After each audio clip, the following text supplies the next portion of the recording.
আসসালামু আলাইকুম রহমতুল্লাহি ওবরাকাতুহু। আমি ডাক্তার মীর শহীদুল ইসলাম। আমার চেম্বার শুভেচ্ছা 255, শেখগাঁর সিলেট।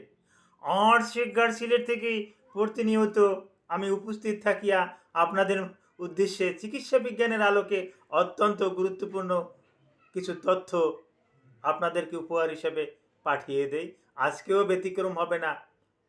যদিও এই বিষয়টায় আমি একাধিক ভিডিও তৈরি করেছি, আজকের নিজস্ব একটু বুদ্ধি খাটিয়ে কিছু স্পেশাল কিছু তথ্য দেওয়ার চেষ্টা করব।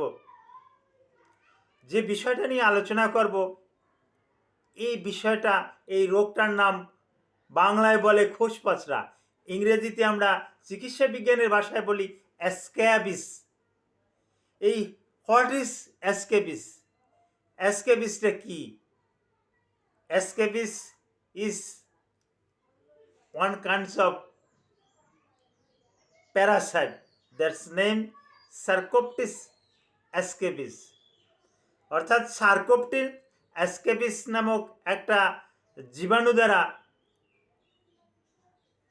এই পরজীবী দ্বারা স্ক্যাবিস রোগটা হয়ে থাকে। এটা কন্ট্রাক্টি ডিজিজ, এটা ছোঁয়াচে রোগ। একের থেকে অন্যের শরীরে অতি দ্রুত এটা বিস্তার লাভ করতে পারে।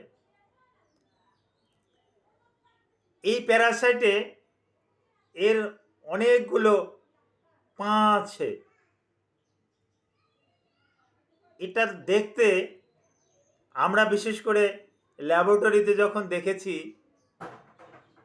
মাইক্রোস্কোপে যখন দেখেছি, 1000 গুণ জুম করে যখন দেখেছি, তখন হঠাৎ করে দেখলে ভয় লাগে।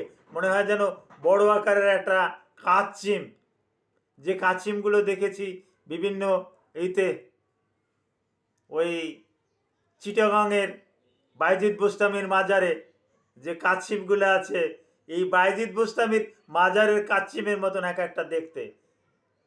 ঠিক মানুষের শরীরে ওরকমের পরজীবীগুলো, প্যারাসাইটগুলো মানুষের এই শরীরে, স্কিনে বসবাস করে এবং স্কিনের যে উপরের অংশটা আছে, এটাকে আমরা ইপিডার্মিস বলি। এই ইপিডার্মিসটা খেয়ে এরা বেঁচে থাকে, এরা ক্ষয় করে এবং ইপিডার্মিসটা ভেদ করে এর নিচে ডার্মিসে গিয়ে এরা বসবাস করে এবং ওখানে বংশবিস্তার করে, ওখানে লার্ভা দেয় এবং ওই লার্ভা থেকে আবার নূতন সার্কোপটিস স্ক্যাবিস এটা বেড়ে ওঠে এবং তখন কিছু ব্যাকটেরিয়া, বিশেষ করে streptococcus aureus, staphylococcus, beta haemolytic streptococcus, এগুলো কিন্তু আবার তখন আবার সেকেন্ডারি ইনফেকশনে দেখা যায়। তো সার্কোপটিন স্ক্যাবিস নিয়েও ইতিপূর্বে আমি একাধিক ভিডিও করেছি। আর আজকের আলোচনাটা হলো এই লক্ষণটা কি? এই লক্ষণ প্রথমত এই হাতের ফাঁকে ফাঁকে, এখানে বেশি বেশি করে খাদ্যাইবে, চুলকাইবে, এবং র্যাশ হবে। এই যে খাদ্যজনির দাগগুলো থাকবে, ছোট ছোট বিচি বিচি থাকবে এবং কয়েকদিন হয়ে গেলে চিকিৎসা না করলে এবং এটা সমস্ত শরীরে ছড়িয়ে যাবে এবং বিচি ফেটে ফেটে যাবে, ওখান থেকে একটু রস রস বাহির হবে এবং সমস্ত শরীর বিষ, একটা বিষ ভাব থাকবে, অর্থাৎ ব্যথা থাকবে, শরীরে ব্যথা থাকবে এবং সবসময় অনাবরত খাদ্যতে থাকবে। রাতের বেলা এটা বেশি খাদ্য হয়, যার পরিপ্রেক্ষিতে রাতেই এই রোগটায় বেশি একটা কষ্ট দেয়। তো এই সার্কোপটিস স্ক্যাবিস, আগেই বলছি এটা কন্ট্রাক্টি। তো এটা আপনি যে বিছানাটায় থাকেন, যে বিছানার চাদর, ওই চাদরে কিন্তু ওটা লেগে থাকে। পরবর্তীতে ওই বিছানার চাদরে অন্য কেউ যদি শয়ন করতে যায়, তখন কিন্তু তার শরীরে অনায়াসে প্রবেশ করে। তারপর বালিশের কপাটে থাকে, ওই বালিশের কপাটেও যদি কেউ নূতন করে কেউ ঘুমাতে যায়, তাহলে তার শরীরেও এটা বংশ বিস্তার করে। আর বিশেষ করে বর্তমানে যে আমি তথ্যটা দেব, এই তথ্যটা একটা আনকমন তথ্য। সেটা হলো, ইদানিংকালে বেশ কিছু মেসেজ আছে আমার কাছে, বেশ কিছু রুগীও আমি সরাসরি আমার চেম্বারে দেখতে পাই। এরা ওই স্কুল গোয়িং, মাদ্রাসা গোয়িং ছাত্রছাত্রী, এদের এই সমস্যাটা এত বেশি বেশি হওয়ার কারণটা কি? কারণ ওই একটা বাচ্চার থেকে আরেকটা বাচ্চার শরীরে ছড়িয়ে যায়। বিশেষ করে একটা বেঞ্চে, একটা হাই বেঞ্চে ধরুন ৪ জন বসার নিয়ম, সেখানে ৫ জন ৬ জন একটু গাদাগাদি করে বসলো। যার পরিপ্রেক্ষিতে একজনের শরীরের সাথে আরেকজনের শরীরে টাচ লাগে, একজনের কাপড়ের সাথে আরেকজনের কাপড় লেগে যায়। যার পরিপ্রেক্ষিতে এই সার্কোপ্রিন এসকেপিসটা ওই অনায়াসে একজনের শরীর থেকে অন্যজনের শরীরে এটা ট্রান্সফার অতি সহজে হচ্ছে।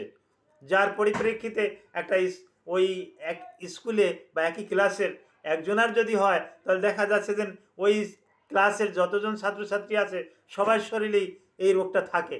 এরকমের কিছু প্রমাণও পাই। আর এর চিকিৎসাও কিন্তু ওই একই চিকিৎসা, আলাদা আলাদা কোনো এর কোনো চিকিৎসা নাই। হ্যাঁ, আর একই চিকিৎসা বলতে এটার চিকিৎসার কতগুলো অপশন আমি বলে দিচ্ছি। এটা 25% বেনজিল বেনজোয়েট, এই অপশনটা দিয়ে চিকিৎসা করা যায়। এই গলার নিচ থেকে পা পর্যন্ত সমস্ত অঙ্গ প্রত্যঙ্গে এটা লাগিয়ে দিতে হবে।